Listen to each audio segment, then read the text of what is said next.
तो भाई आज मेरे साथ हैं ये दीपक भाई और इनको हमारे साथ रहते हुए कितना टाइम हो गया सर? 7 महीने हो गए। 7 महीने हो गए। और इनको जानते होंगे आप, जो ये रेगुलर ये वीडियोस देखते हैं। एक लाइफ स्टोरी हमने कवर की है और उसमें ये दीपक भाई ने इंटरव्यू लिया है और 30 के करीब वो हमने डाले एपिसोड्स और अभी कुछ और भी बचे हुए हैं। तो मैं इनके बारे में कुछ ऐसी चीज़ बताने जा रहा हूँ जिसका ज़िक्र मैंने कई वीडियोस में किया। उन स्टूडेंट्स के लिए जो बहुत परेशान हैं और कॉम्पिटिटिव एग्ज़ाम की तैयारी कर रहे हैं और वो खून पसीना एक कर रहे हैं, घर वाले भी बहुत पैसा खर्च कर रहे हैं और कहाँ-कहाँ की फ़ीस, ये जो इंस्टीट्यूशंस हैं लाखों की फ़ीस भर रहे हैं, फिर भी फ़ेल हो जाते हैं। जो तैयारी कर रहे हैं उनको डर होता है कि पास होंगे कि नहीं होंगे वगैरह, और ऐसा लगता है उनको कि एक ही रास्ता है और उनके घर वाले भी जैसे इतना प्रेशर डालते हैं कि जैसे ज़िंदगी में ये नहीं हुआ, नहीं निकले तो ज़िंदगी बेकार है। लेकिन हमारे सामने दीपक भाई ऐसे उदाहरण हैं जिन्होंने छोड़ा, वो क्रैक किया कॉम्पिटिटिव एग्ज़ाम और उसके बाद उनको लगा कि यार ये है क्या मेरी दिशा?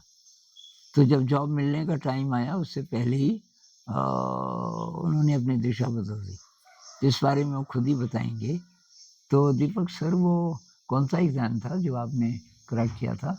ओके, तो उस एग्ज़ाम का नाम है निमसेट और वो होता है जैसे इंडिया में एनआईटीज़ जो हैं, नेशनल इंस्टीट्यूट ऑफ टेक्नोलॉजी, उसके अंदर एक पोस्ट ग्रेजुएट प्रोग्राम है, master of computer application MCA.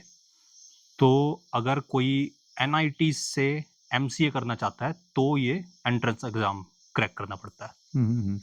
और इसके बाद क्या जॉब मिलता है? इसके बाद मोस्ट प्रोबेबली आप जॉब तो आईटी का ही रहेगा कंप्यूटर्स में। अब चाहे वो सॉफ्टवेयर डेवलपर हो सकता है, डेटा साइंटिस्ट हो सकता है, काफ़ी तरीके के जो लोग आईटी में अमेज़न, गूगल, माइक्रोसॉफ्ट इन सबको टारगेट करते हैं, तो वो रास्ता यहाँ होके जाता है, ऐसा। तो अब आप बताइए, आप यहाँ कैसे आए? जॉब क्यों छोड़ा? ओके, तो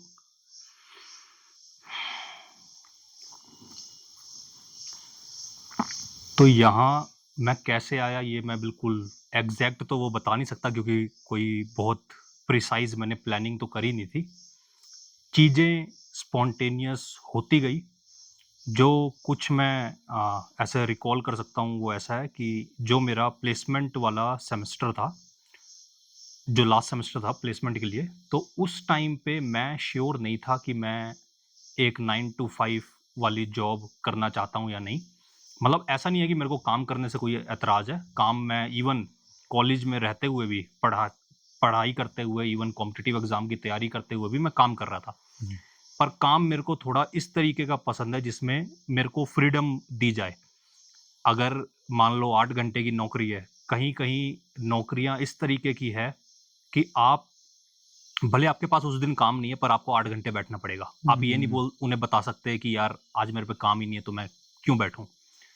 तो मैं इस तरीके की कोई जॉब नहीं करना चाह रहा था और वहाँ जितनी भी प्लेसमेंट के लिए कंपनी आ रही थी, उसमें लगभग ऐसा ही था कि मतलब डेली आपको ऑफ़िस जाना ही पड़ेगा या फिर अगर आप वर्क फ्रॉम होम भी कर रहे हो तो डेली सर्टेन आवर्स के लिए आपको बैठना ही पड़ेगा। और कुछ ऐसी मतलब ऐसा डाउट था कि मैं जब वो प्लेसमेंट का टाइम था, उससे पहले मैं लगभग 3 से 4 साल काम कर चुका था। तो काम मैं पार्ट टाइम ही करता था, तो इस दौरान मेरा एक्सपोज़र बढ़ चुका था अलग-अलग चीज़ों में। जैसे पहले मैंने डिज़ाइनिंग करी, डिज़ उससे भी पहले मैंने हाँ, पहले मैंने डिज़ाइनिंग भी कर रखी थी, फिर मैंने कोडिंग भी कर रखी थी, जैसे मैं लोगों के लिए वेबसाइट वगैरह बनाता था। उसके बाद अभी जो मैं करंट काम कर रहा था, तो मैं एज़ अ प्रोडक्ट मैनेजर था। तो प्रोडक्ट मैनेजर इज़ लाइक कि वो डिज़ाइनर की भी टीम हैंडल करेगा, डेवलपर्स की भी टीम हैंडल करेगा, मतलब उसे इन्हें गाइड करना है कि हम ये बनाना चाहते हैं, तो डिज़ाइनर से डिज़ाइन करवाएगा, फिर आगे वो डिज़ाइन आगे देगा। तो ये सारा मतलब प्लानिंग और ये सब करना होता था। तो अब जो कॉलेज में जॉब्स आ रही थी वो जॉब्स ऐसी कि मान लो कि कोडिंग की। तो अभी जो मैं करंट काम कर रहा था एज़ अ फ्रीलांसर ही, वो ऐसा था कि मैं कोडर्स को हेड कर रहा था। अब जो कॉलेज से जॉब मिल रही थी वो मेरे को ये हेड करने की पोजीशन कोई नहीं दे रहा था। वो मेरे को वही कोडिंग दे रहे थे, मतलब एक स्टेप काइंड ऑफ मेरे को पीछे जाना लग रहा था वो। और उसमें बंधन भी ज़्यादा लग रहा था कि इतना टाइम बैठाएँगे। तो मैं थोड़ा डाउट में था, मतलब थोड़ा क्या, मैं तो काफ़ी डाउट में था उस टाइम। मेरे को बड़ी परेशानी होती थी। ये चीज़ मेरे को मतलब अंदर ही अंदर परेशान करती थी कि जब एंट्रेंस एग्ज़ाम क्रैक कर लिया, इतनी अच्छी रैंक आई, इतने अच्छे कॉलेज में गए, वहाँ जाने के बाद भी अगर आप वहाँ से नौकरी नहीं लेते, तो भी फिर पूरी दुनिया को समझाना मुश्किल हो जाएगा कि भाई पूरी दुनिया तो यही करने के लिए मरी जा रही है। हुँ, अब तेरे को जब ये मिल रहा है तो फिर भी ये क्यों नहीं अब तू कर रहा, कि मतलब टैलेंट भी है, सब कुछ है।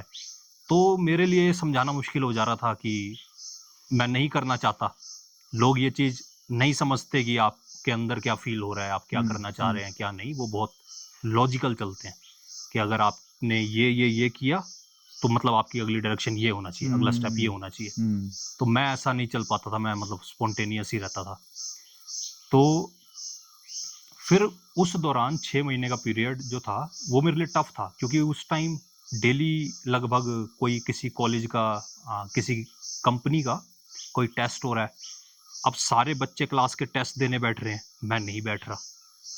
तो इवन ये भी एक तरीके का प्रेशर है ये हैंडल करना कि जब आप हुँ, क्राउड तो मैं नहीं बोलूँगा, मतलब बाकी लोगों से अगर आप अलग हुँ, चलना स्टार्ट करते हो तो बहुत हिम्मत रखनी पड़ती है, क्योंकि मतलब बाकी लोग यही सोचते हैं बैठ के कि ये पागल है, कुछ गलत कर रहा है, ऐसा ना। हुँ, तो उस टाइम मेरे लिए बहुत टफ जा रहा था। तो उसी टाइम, मतलब ये जनवरी 2024 का टाइम होगा, तो उसी टाइम लगभग सर ने वीडियोज़ अपनी बनानी स्टार्ट करी थी। हुँ, तो मेरे को लग रहा है कि बिल्कुल सर का इनिशियल फ़ेज़ था यूट्यूब पे। तो मैंने जब इनकी वीडियोज़ देखी तो मेरे को कनेक्ट करने लगा मैं, कि मतलब जैसे-जैसे सर के एक्सपीरियंस रहे थे, कि इन्हें क्रिएटिविटी पसंद थी, इन्हें मेडिटेशन पसंद था, इन्हें ऐसे फुल टाइम जॉब नहीं पसंद थी। मतलब ऐसा नहीं है कि मतलब काम नहीं करा, काम भी इन्होंने करा, अभी भी करते हैं। तो मेरे को क्लैरिटी मिलने लगी कि ऐसा भी एक हुँ, मतलब रास्ता है, कि मैं अकेला नहीं हूँ, हुँ, कि पहले भी लोगों ने ऐसा करा है। तो तब उस क्लैरिटी ने मेरे को हेल्प करा। फिर मैंने उस टाइम पे सोचा था जब मैं कॉलेज में ही था, मतलब 2024 के स्टार्टिंग में, कि मैं शायद दिसंबर तक आपसे एक बार मिलने आऊँगा। कि मुझे पता तो नहीं था कि मिल पाएँगे, नहीं मिल पाएँगे, कुछ ऐसे श्योर नहीं था, बट मैंने मेरे मन में था कि मैं मिलने आऊँगा।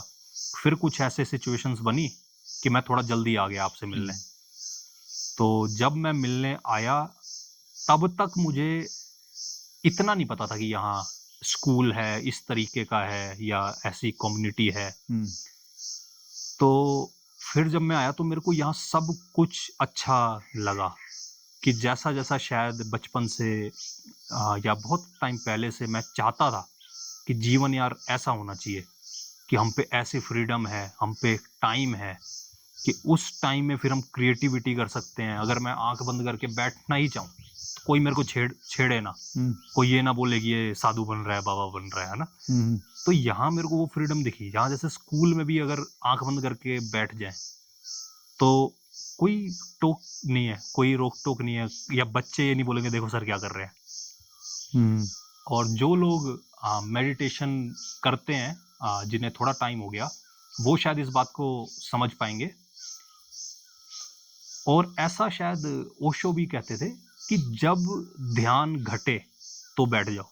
हुँ, कि ध्यान का ज़रूरी नहीं है कि अगर हमने टाइम बना लिया कि सुबह हम 6 से 8 बजे तक करेंगे, तो हुँ, डेली उस टाइम पे आप बिल्कुल शांत हो ही जाओ या ध्यान हो ही जाए। हुँ, तो यहाँ मैंने ये देखा कि अच्छा, अगर जब-जब अंदर से आ रहा है मैं तब-तब बैठ पा रहा हूँ। मतलब मेरे को फ्रीडम मिल रही है, कोई मेरे को टोक नहीं हुँ, रहा। हुँ, तो ये मेरे को बहुत अच्छा लगा। और भी काफ़ी चीज़ें सारी क्रिएटिविटी जब मैंने सर का लाइफ़ का वर्क देखा, कि यार लाइफ़ में 7-8 किताबें लिखी, हज़ारों वर्कशीट्स हैं, इतनी तरीके की टीचिंग टेक्निक्स हैं। तो बहुत सारी चीज़ें ऐसी थी जो मेरे को कंड्यूसिव लग रही थी मेरे ग्रोथ के लिए। मुझे लगा कि अगर मैं यहाँ रहूँगा तो मैं काफ़ी हुँ, ग्रो करूँगा। हुँ, तो इसीलिए मैंने फिर डिसाइड करा कि हुँ, मेरे को हुँ, यहाँ हुँ, रहना चाहिए। तो इससे काफ़ी पहले से आपकी आध्यात्मिक दीक्षा तो थी। हाँ जी, आपने विपश्यना भी किया। हाँ जी, आप शायद ये सद्गुरु जी या कुछ और लोगों हाँ के जी, हाँ जी। सानिध्य में भी रहे। हुँ, तो शायद एक तो बहुत बड़ा कारण यही था, आध्यात्मिक जो आपका पुल हाँ, था, हाँ, हो सकता है बिल्कुल। वो शायद एक बहुत बड़ा कारण था। हुँ, और उसके साथ ये सब बातें जो आपने बोली। स्ट्रॉन्गेस्ट पुल तो मैं यही बोलूँगा आध्यात्मिक ही है। ये चीज़ें मैं पहले पब्लिकली नहीं बोल पाता था, है ना? कि मैं जैसे सिटी लाइफ़ से आ रहा हूँ कि दिल्ली एनसीआर में रहना, उसके बाद भी जहाँ-जहाँ मेरा रहना हुआ, भोपाल में, केरला में। तो मैं अब तक जिन सर्कल्स में था, तो they are like modern people. They think that they are modern people. तो वहाँ पे अगर आप ऐसी बातें बोलोगे कि आपके मन में ऐसा आता है कि आँख बंद करके बैठ जाएँ यार, और तो वहाँ एक्सेप्टेंस नहीं है इस चीज़ की। हुँ, तो अब मैं बोल देता हूँ, अब मैं कहता हूँ कि कोई बात नहीं, कोई फ़र्क नहीं पड़ता कि अगर अगर ये बोलने की छूट है, जैसे एक बार मेरे एक दोस्त ने पूछा, जतिन ने, उसे आप भी जानते हैं, कि भैया ऐसा क्या काम है जो आप करना चाहो कि अगर दे दी जाए फ्रीडम कि जो करना है वो करो, कोई नहीं रोकेगा। तो मैंने कहा कि मैं आँखें बंद करके हाँ, बैठूँगा। हाँ। मेरे को हाँ, हाँ, हाँ। कुछ नहीं करना। हुँ, हुँ। कि बाकी हुँ, जो चीज़ें हैं, ठीक है, ये बहुत अच्छी है कि ये सब भी अगर हम कर रहे हैं, क्रिएटिविटी कर रहे हैं, सेवा कर रहे हैं, it is conducive to that hmm, hmm, कि हुँ। हम ये सब करके और लोग भले ना समझे पर हम अंदर बढ़ पा रहे हैं। हुँ, हुँ। तो ये जब 2 दिन यहाँ रह गए शुरू में, तब तक ऐसा नहीं था कि यहाँ रहेंगे। हुँ, फिर ये हुँ, अचानक आए, हुँ। कहने लगे अब मैं तो जा नहीं रहा यहाँ से, और अगर आप यहाँ नहीं रहने देते अंदर, तो मैं बाहर कमरा लूँगा किराए पे, और ध्यान हाँ, के लिए तो आ सकते हैं यहाँ। अब हुँ, मैंने कहा ध्यान के लिए तो आ सकते हो, लेकिन मज़ा नहीं आएगा। तो मैंने भी लाइटली लिया, मैंने कहा ऐसे ही बोल रहे होंगे।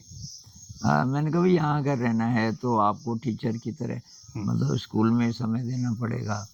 जितने काम यहाँ कम्युनिटी के होते हैं वो करने पड़ेंगे। खाना बनाना, बर्तन साफ करना, जंगल से लकड़ी लाना इत्यादि। इन्होंने बोला वो सब हो जाएगा।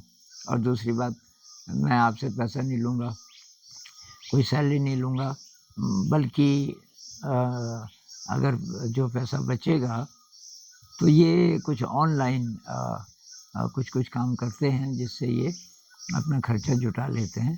तो इन्होंने बोला मैं स्कूल की भी मदद करूँगा। तो मैंने सोचा काफ़ी लोग बोलते हैं फिर चले जाते हैं। लेकिन जाने के बाद इन्होंने बोला मैंने 10,000 रुपए इकट्ठे किए हुए हैं बुक्स के लिए, तो क्या लाऊँ? अरे! मैंने कहा ये आदमी तो सीरियस है। तब तो आ ही रहा है। तो अच्छा, अब 7 महीने हो गए, 7 महीने बाद आपका परसेप्शन वही है कि कुछ बदला? इस जगह के बारे में?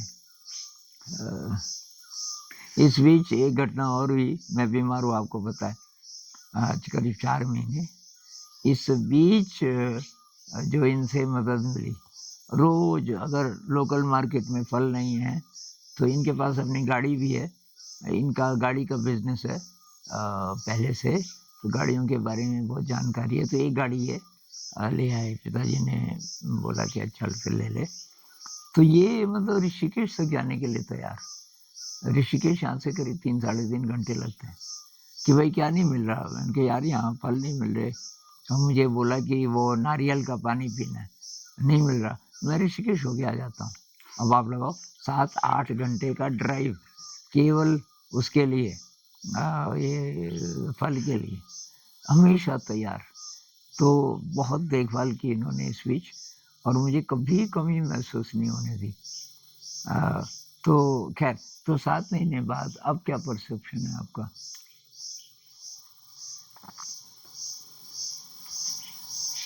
देखो, मतलब मैं तो ये बोलूँगा कि परसेप्शन और डीप होते जा रहा है, मतलब जो ये चीज़ें हैं ना, और ज़्यादा एप्रिसिएशन आ रहा है इसके प्रति अपने मन से, ठीक है?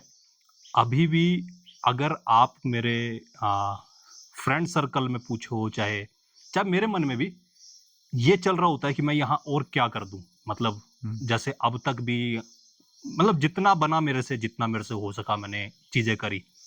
और कभी मेरे मन में ये नहीं आता कि कल को अगर मेरे को जाना पड़ गया तो, मतलब बहुत लोग ऐसा देखते हैं कि यार तेरे को वहां घर थोड़ी बसाना है, तो why are you contributing so much. तो फॉर मी, मेरे लिए लगता ही नहीं कि I am contributing so much, कि जब मतलब अगर मेरे को यहाँ पूरा जीवन भी रहने को मिल जाए, ठीक है, अभी जो भी मेरी जैसे लाइबिलिटीज हैं, पेरेंट्स का ध्यान रखना है, मतलब अगर मैं यहाँ रह के भी उनका टेक केयर कर पाऊँ, तो मुझे नहीं लगता कि मेरे को अब कहीं और जाने की ऐसे जरूरत है। और ये मैं 7 महीने डाउन द लाइन आके कह रहा हूँ, ऐसा नहीं है कि 1-2 दिन में, मतलब या एक्साइटमेंट में ऐसा कह रहा हूँ। जब मैं यहाँ आया, पता नहीं शायद इनिशियल डेज में मेरी जब सर से कन्वर्सेशन होती थी, तो मैं सर को कहता था कि I feel like this is kind of final place for me. Like 7 महीने हो गए, मेरे माइंड में कभी ऐसा नहीं आया अच्छा अब इसके बाद मेरे को वहां जाना है। जैसे अभी तक लाइफ में ऐसा था, मैं फरीदाबाद में था, वहां से हुआ कि ठीक है, एग्जाम की तैयारी करनी है, भोपाल जाना है। भोपाल में रहते हुए भी पता था कि ठीक है, अगर एग्जाम निकल गया और अगर कॉलेज में जाना पड़ा, फिर कहीं और जाना ही पड़ेगा। कॉलेज में गए, मतलब पोस्ट ग्रेजुएशन के लिए, वहां भी पता था कि यहाँ से भी जब नौकरी होगी तो फिर कहीं जाना ही पड़ेगा। फिर मैं जब घर गया तो मतलब घर पे रह के भी मैं एक और कॉम्पिटिटिव एग्जाम की, गवर्नमेंट जॉब की कोई तैयारी करने लगा था, क्योंकि मेरे को भरोसा था अपने पे कि भाई पहले भी पेपर निकाला, अब भी निकाल देंगे, और तैयारी भी अच्छी चल रही थी, मॉक टेस्ट में भी मेरे अच्छे नंबर आ रहे थे। तब भी लगता था कि ठीक है, यहाँ से शायद नौकरी मिलेगी, फिर कहीं पोस्टिंग होगी। मतलब ये जो था ना भटकने का सिलसिला कि ये कहाँ खत्म होगा। फिर जब मैं यहाँ आया तो मेरे को लगा कि उन 2 दिन में, जो आप कह रहे हो ना स्टार्टिंग के 2 दिन में, 2 दिन में मेरे को लगा, जब मैं स्कूल गया या इधर रहते हुए भी मेरे को जो शांति फील हुई, पीस पूरी बॉडी में, मतलब not only in the head, तो मेरे को लगा यार कि I think I must be here. और कुछ कुछ इंडिकेशंस, जिन्हें मैं साइंस फ्रॉम गॉड बोलता हूँ, कि ऐसे ऐसे कुछ कुछ मेरे को नज मिले कि मेरे को लगा कि मेरे को इधर ही और टाइम स्पेंड करना चाहिए।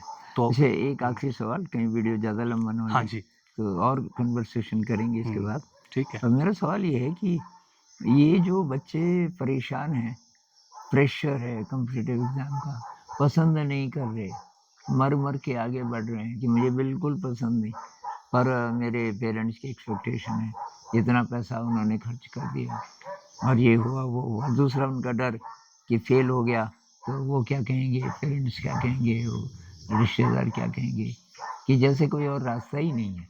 उनके लिए आप क्या बोलना चाहोगे? यार, अगर मैं, मतलब इसमें सिर्फ मैं अपने अनुभव पे बात करूंगा कि जो मेरे साथ हुआ और जो जिसमें मैं बिलीव करता हूँ, हो सकता है वो औरों को बिल्कुल गलत लगे। जो भी ऐसे कॉम्पिटिटिव एग्जाम के उसमें रहते हैं ना, तो मैं कहता हूँ कि साथ में कोई और स्किल भी सीखो। ठीक है, अगर आप, जैसे मेजोरिटी जितने भी कॉम्पिटिटिव एग्जाम है वो इस तरीके के हैं कि आपके पास टाइम है, कि उसमें एक एज लिमिट होती है कि आपको 6 साल में, 6 साल का आपके पास टाइम है कि 6 साल में आप क्रैक कर सकते हो। 6 साल में अगर आप नहीं कर पाए, आपकी एज पूरी हो गई, तो आप नहीं कर पाओगे। तो मैं ये बोलूंगा कि यार 6 महीने लगा के कुछ पैसा कमाना सीख लो, कि कुछ भी काम सीख लो। जब आपने काम सीख लिया और आप काम करने लगे, अब आप अपने पैसों पे कॉम्पिटिटिव एग्जाम की तैयारी करके देखो। ठीक है, ये मेरे साथ हुआ कि मेरे को 2 साल लगे थे ये एग्जाम क्रैक करने में। जो पहला साल था, मैं मेरे को अपने आप पे भरोसा नहीं था एकेडमिकली, कि मैं कोई इतना इंटेलिजेंट हूँ कि मैं ऐसे क्रैक कर सकता हूँ एग्जाम, ऐसा ऐसा। और जो दूसरा, तो और उस साल पैसा भी घर वालों से लिया था, तो वो और प्रेशर बनाता था कि यार अगर नहीं निकला फिर से 1 साल कैसे मैनेज होगा, ये वो। तो जो अगला साल था ना अटेम्प्ट, तब मैं अर्न करने लगा। मैं लगभग 20,000 रुपये महीना कमाने लगा था। तो इट वॉज गुड इनफ कि वहां रहने के लिए, अपनी फीस भरने के लिए। तो उसने मेरे को इतना भरोसा दिया कि मैंने बोला, अब मैं बस एग्जाम निकालने के लिए नहीं पढ़ रहा था।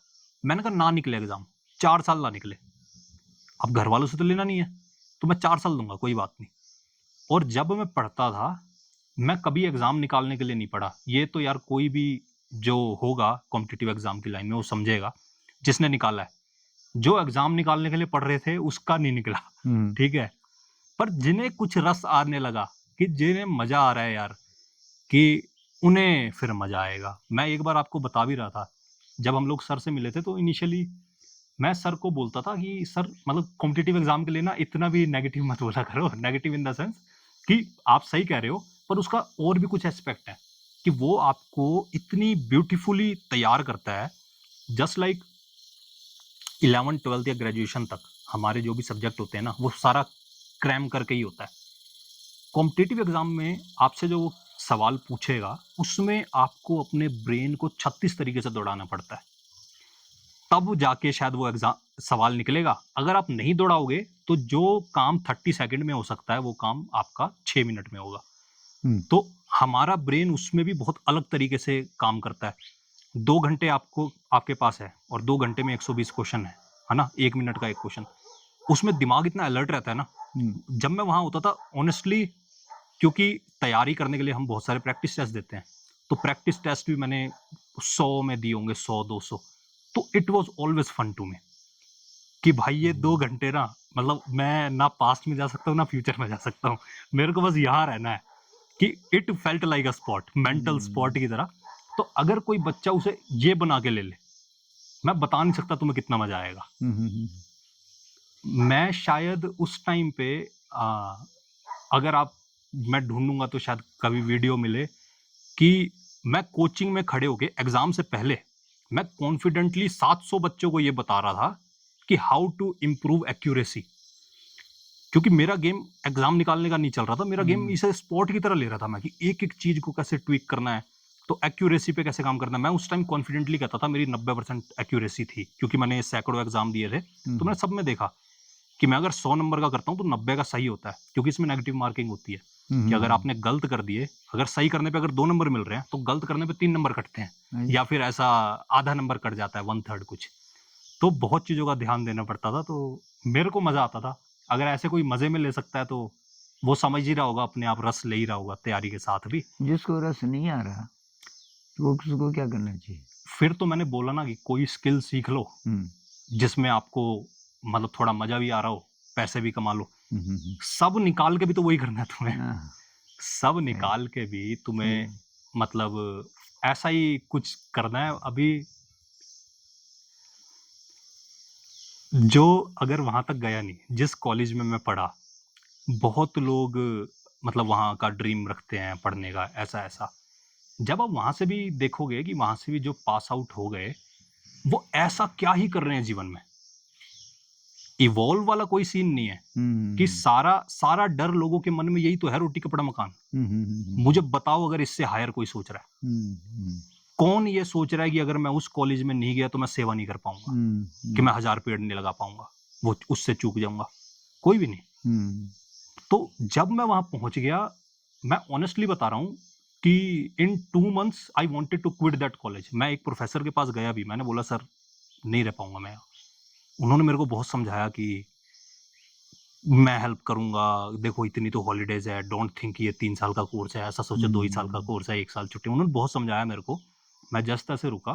बट आई कुड सी कि बस वही है कि आप ये सारी मेहनत इसलिए कर रहे हो कि थोड़ा ज्यादा या और अच्छा खा सको, थोड़ा ज्यादा या और अच्छा सो सको, थोड़ा ज्यादा या और अच्छा घूम सको। इससे ऊंचा कौन क्या कर रहा है? तो ये तो आप बिना वो एग्जाम निकाले भी कर लोगे। मेरे मतलब सॉरी अगर ये वीडियो लंबा हो रहा है, बट ये काफी लोगों को हेल्प करेगा। मेरा जो अपना सर्कल है ना, मेरे 2 बेस्ट फ्रेंड्स, मतलब हम 5 लड़कों का ग्रुप है, 2 बेस्ट फ्रेंड्स मेरे ऐसे हैं जिनके पास ग्रेजुएशन नहीं है, they are just 12th passed, ठीक है। One of them is a businessman, he is मतलब अभी भी he is making, I would say, the maximum amount of money in our group. वो बस 12th पास है, ठीक है। उसका प्रॉपर्टी का बिजनेस है, तो उसके पिताजी का लगभग पीछे 20 साल यही बिजनेस रहा। पहले वो उस बिजनेस से भागता था कि नहीं मतलब मैं ये नहीं करूंगा, फिर जब वो उसी में आया, उसने वही बिजनेस नए तरीके से करा, नए नए चीजें यूज करके, वो बहुत अच्छा कर रहा है। And he is one of the very well respected businessman in that निश हमारे एरिया में। कि जिस एरिया में वो डील करता है उस एरिया में वो वन ऑफ द बेस्ट है, वो सिर्फ 12th पास्ट है। ऐसे ही दूसरा है, ही इज फिटनेस कोच, वो बहुत प्रो लेवल का, कि मतलब पीपल रिस्पेक्ट हिम। तो ये कहाँ है कि अगर जब तक आप कोई कॉम्पिटिटिव एग्जाम नहीं निकालोगे, ग्रेजुएशन नहीं करोगे, तो आप नहीं कर सकते। तो मेरे तो बहुत क्लोज ये एग्जाम्पल है, मेरे फादर ही हैं, वो तो शायद 10th भी नहीं पढ़े। 10th उस टाइम का, आज से पता नहीं 25-30 साल पहले का, वो तब का भी 10th नहीं पढ़े, but still he is so good in his work. जैसे अगर कार्स का मेरे पापा का काम है, कि मैं कह रहा हूँ कि हमारे उस पूरे एरिया में वन ऑफ द बेस्ट है, कि he is one of the best. तुम्हें अपने काम में मजा आना चाहिए, तो तुम कुछ भी करो, तुम यार पैसा कमा सकते हो। और मैं सच बता रहा हूँ, जो बहुत डिसेंट बनने की कोशिश करते हैं कि हम बिल्कुल ये कोर्स करेंगे, इसके बाद ये पोजीशन मिलेगी, फिर इतने साल में इंक्रीमेंट होके ये जाएगा, यार मुझे नहीं पता वो कहाँ जाएंगे कहाँ नहीं जाएंगे। पर जो इतना नहीं सोचते ना, जो इतना पढ़े लिखे भी नहीं है, इतने स्मार्ट या इंटेलिजेंट भी नहीं है, they are making more money than them. तो एक वीडियो मैंने बनाया था, हजारों रास्ते हैं खुशहाल जिंदगी के, ये एक ही रास्ता नहीं है, थोड़ा आपको देखना पड़ेगा। तो अभी मेरे ख्याल से अभी इतना ही, बिल्कुल फिर कभी मिलेंगे। और कुछ और सवाल हो आपके दीपक जी के लिए, हाँ, आप कमेंट सेक्शन में लिखना, आप लिखना, और हम बिल्कुल विस्तार से उसका आंसर करेंगे। चलो, थैंक यू।